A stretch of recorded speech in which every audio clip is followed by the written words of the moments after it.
million people in the United States suffer from migraines. More than a few of them work here at 3TV. This morning, the doctor is in to explain what we can do to treat and prevent them.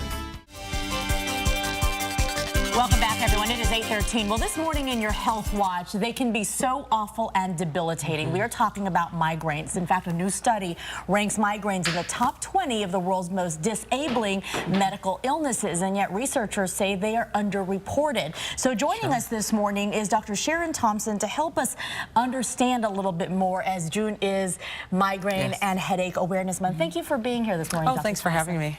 You know, when we look at the numbers, tens of millions of people suffer from migraines. About 31 million people are affected by migraine in the country, most of those being women. Women are far more affected by migraine than men. We don't completely understand why. I was going to say, does a lot of it have to do with hormones? Some of it does. We know that some migraines are exacerbated by hormones and affected by hormones, so that may explain some of why women suffer migraines more than men do. All right, let's break down some of the maybe issues that could make you more likely to have migraines. So migraines are have triggers for many people. Some of the triggers are simple. Dehydration can trigger migraines. Some medications, oddly enough, can trigger migraines.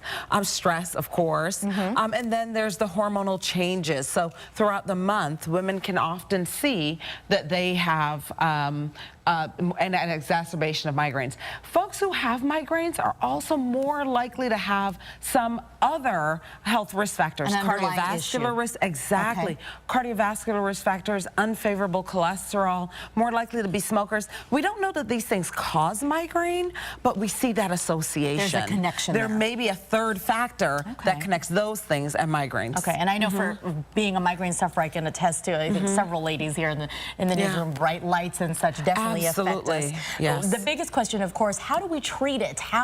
What works for you? It's sort of figuring out what works for each person. Absolutely, and that comes back to triggers. So each person may have different triggers. That's one way. Avoiding triggers is one way to treat migraines.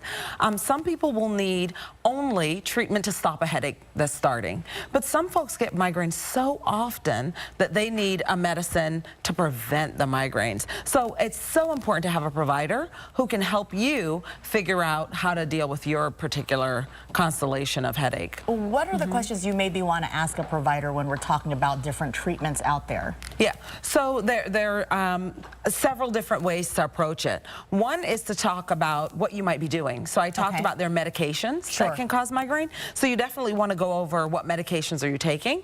And then there are some other things that can trigger migraine. So stress, what's going on in your life that can potentially affect your migraines. We talked about smoking.